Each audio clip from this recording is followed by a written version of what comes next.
Bienvenue mes chers dans cette deuxième vidéo consacrée au lien entre les anacartes et le hiking. Alors nous avons parlé pour la première session de Kana, l'intuition, qui est la première carte que nous avons tirée dans notre chemin de vie 2024. Vous voyez, en situation actuelle dans l'arbre d'entreprendre. Je vous renvoie à la vidéo qui parle de Kana évidemment. Et puis cette semaine, nous avons tiré la deuxième anacarte de notre chemin de vie de cette année, de notre exploration, tout en suivant ce jardin de la connaissance dont je vous parlerai évidemment ultérieurement plus en détail. Nous sommes entrés dans ici l'arbre d'apprendre, c'est la deuxième place, et toujours en situation actuelle.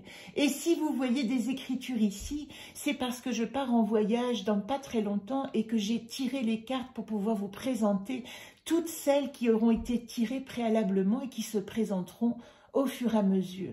Donc après entreprendre, nous avons apprendre et puis nous aurons comprendre, nous aurons prendre place, communiquer, aimer, se reposer. Ce sont les 7 arbres de la connaissance que nous explorons pour le moment en situation actuelle.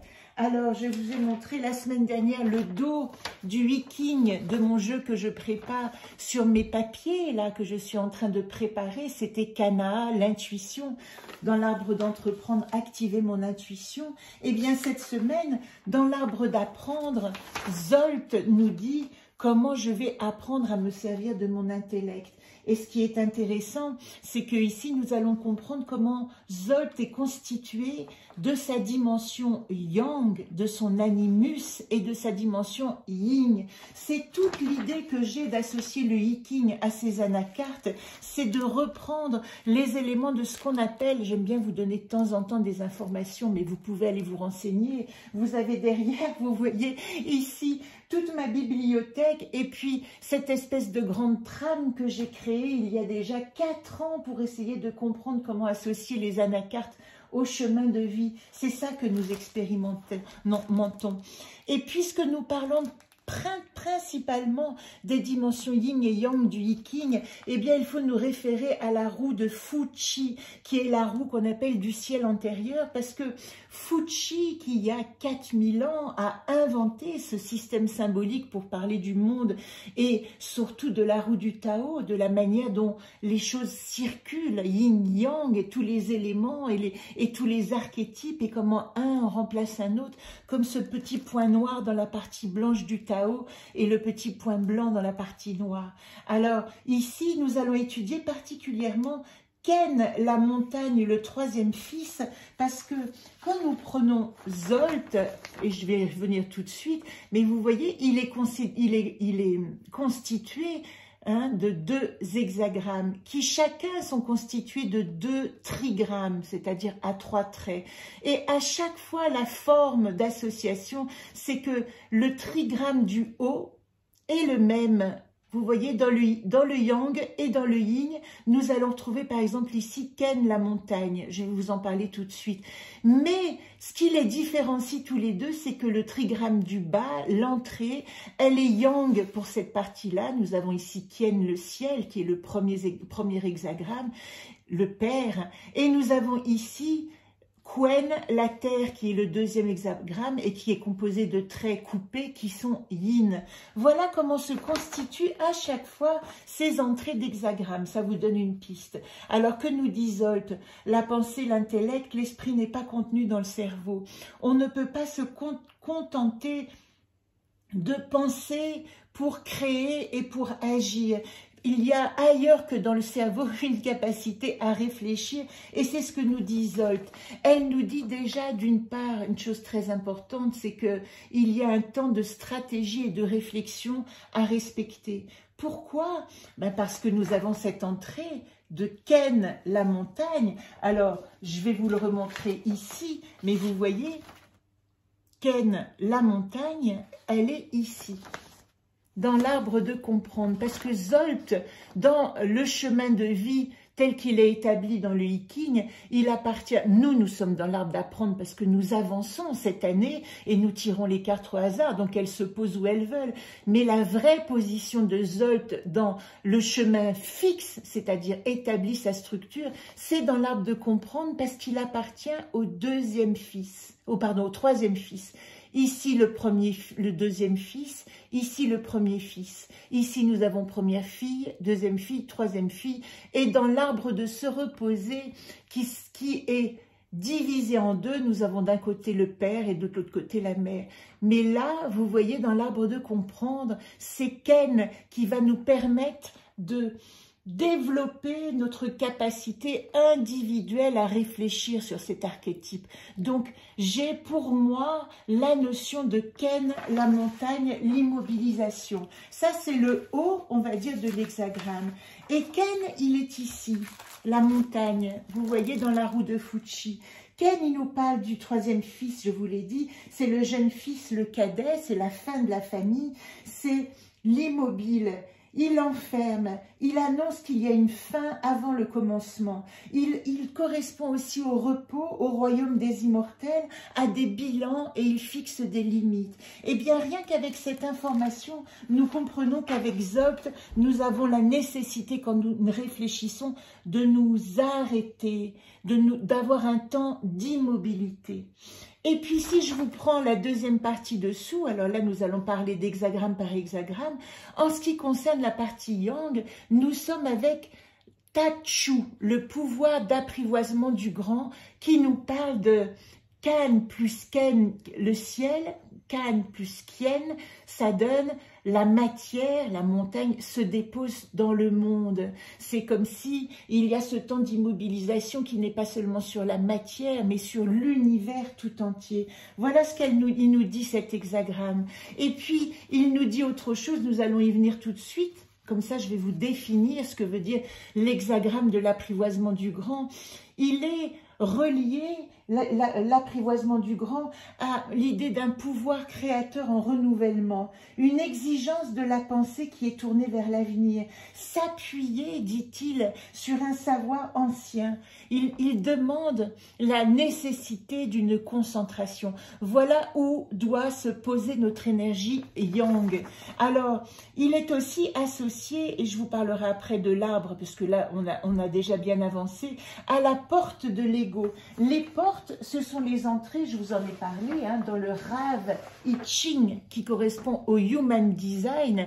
Nous aurons l'occasion de développer tout ça. Pour l'instant, nous effleurons toutes ces données complémentaires. Mais qu'est-ce qu'elle dit, cette porte? La porte de l'ego, elle parle de... on dit même la porte de l'égoïste, d'autocentrage. C'est le moment de réfléchir à son projet, donner une direction à sa vie, découvrir le grand en soi, solidifier, structurer sa pensée, la volonté conduite au but, prendre garde à l'excès d'action au détriment de la réflexion. Voilà ce qu'elle nous dit, cette partie yang dans Zolt. Et puis si on l'associe aussi, alors ça c'est tout le travail de mon ami astrologue Christophe Guillaume, hein, Yiking, Tao et Astrologie, je vous montre les bouquins à chaque fois, eh bien lui, il l'a défini comme associé à Jupiter, au Sagittaire et à Saturne. Il y a donc à la fois une dimension de prendre conscience de sa grandeur, etc. Mais Saturne nous dit aussi, avec la notion de temporalité, de ne pas justement trop agir. Vous savez que Jupiter, quand il est en excès, il va avoir tendance à faire beaucoup d'actions. Ben non, là c'est un Jupiter qui prend la mesure, on pourrait dire, de son royaume. Voilà comment définir la partie yang.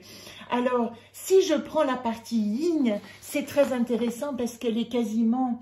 Alors, je ne dirais pas opposé, je dirais complémentaire de ce que nous venons de dire. Parce que cette porte du yin, cet hexagramme qui s'appelle l'éclatement, il met en garde, on appelle ça dans le Yiking, contre le vulgaire et la superficialité. En fait, c'est comme si ici s'oppose l'éparpillement à la concentration. Il y a une nécessité d'équilibre entre les deux. C'est comme si avec l'éclatement, vous voyez, nous avons ici Ken la montagne qui se repose sur Quen la terre. Il ne faudrait pas qu'il écrase non plus cette terre. Il ne faudrait pas qu'il l'écrase au point d'en faire de la bouillie. C'est ça l'éclatement d'une certaine manière. Alors qu'est-ce qu'elle dit? Elle dit... porte de l'intégration. Alors, quand nous parlons dans le Rav Hiking, je l'ai ici, de l'intégration, nous parlons de la nécessité de compréhension profonde. Vous voyez, elle dit simplement dans cette partie Yin que quand nous réfléchissons, nous devons renoncer à nous laisser aller à la superficialité de notre réflexion, au risque de penser tout et n'importe quoi. Les anciens fonctionnements s'effondrent, se recentrer, se défaire des vieilles pensées et habitudes obsolètes, fin de cycle, dépassement des limites, relier la pensée à l'esprit. Alors l'esprit n'est peut-être pas contenu dans le cerveau, mais par contre, il appartient à une dimension beaucoup plus grande de conscience. C'est ça qu'elle veut nous dire en fait, hein, qui veut nous dire cet hexagramme. Alors, pour terminer cette définition, vous voyez, nous sommes ici dans la première ligne, hein, je vous l'ai dit. Ici dans la première ligne, couple initial, père et mère. Vous voyez, Zolt, dans le chemin de vie du Hiking, il est ici. Donc, il appartient à la ligne en relationnel de père et mère. Il initialise d'une certaine manière la pensée pour donner les acquis nécessaires après la réalisation. Et puis, dans le troisième arbre, c'est ce que je vous ai dit, hein, nous sommes dans Ken, troisième fils, la montagne, nécessité de se recentrer profondément. Donc, je crois que tout est dit sur les entrées, sur la manière de gérer notre pensée. Elle nous donne, quand nous nous relions à notre intuition féminine, de nous rappeler de ne pas nous éparpiller et de penser n'importe quoi ou de rester superficielle. Et puis dans notre dimension yang, elle nous met en garde contre l'action excessive et elle nous dit « prenons le temps de la réflexion, prenons le temps de garder ». Alors, côté yang, les savoirs anciens qui sont utiles, et puis côté yin, les savoirs obsolètes, nous pouvons leur dire adieu. Voilà comment elle se définit. Et puis, si je prends ce magnifique livre du Hiking, vous voyez, je vous ai tiré les deux cartes qui appartiennent à ce jeu. Hein, donc, nous avons parlé à la fois de, on va commencer par le yang, qui est le pouvoir d'apprivoisement du grand. Alors, il peut s'appeler autrement, hein, dans ce livre, mais c'est pas grave, chacun le nomme comme il veut. Et ici, la leçon des sages, c'est inspirez-vous des paroles et des actions des sages.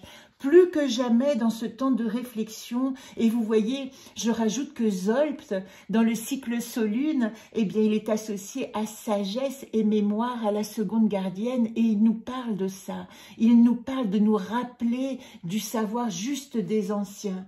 Les montagnes enveloppent le ciel, c'est là le symbole de champs fertiles. La montagne est tranquille et généreuse, c'est pourquoi elle peut étreindre le ciel. Et si nous l'associons alors ici, c'est appelé la désintégration. Hein. Moi, je vous ai dit qu'il s'appelait, où est-ce qu'il est? L'éclatement, Paul l'éclatement, c'est son nom initial. Hein.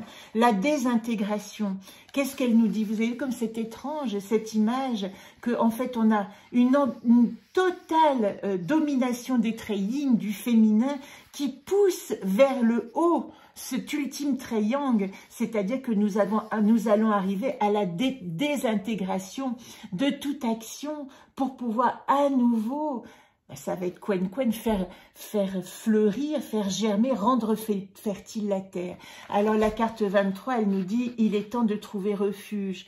Les pieds du lit sont en train de se fendre, il est dangereux pour vous de vous y étendre. Le sens de cet hexagramme est clair, le pouvoir féminin a pris l'ascendant sur le pouvoir masculin, la base est retournée, les racines sont à l'air libre. C'est maintenant une course contre la montre pour sauver la situation. Attaquez-vous à la racine du problème et tenez-vous-en à la vérité. Ce que je résume encore une fois par l'idée de renoncer au vulgaire et à la superficialité, parce que c'est là qu'il va y avoir des intégrations, et se concentrer sur les savoirs anciens qui vont donner la possibilité des prochaines racines de la conscience. Alors, je vous termine évidemment par l'image qui sera associée, que j'ai dessinée, hein, ce Zolt revisité, et avec son petit haïku qui dit « Qui voudrait comprendre quand tout est à ressentir, corps, cœur, âme unie ?» Voilà pour le petit haïku. Voilà pour Zolt, et je vous donne rendez-vous évidemment pour les deux hexagrammes suivants dans notre tirage de Chemin de Vie 2024. Merci de votre écoute. N'hésitez pas à mettre des commentaires si vous avez des questions.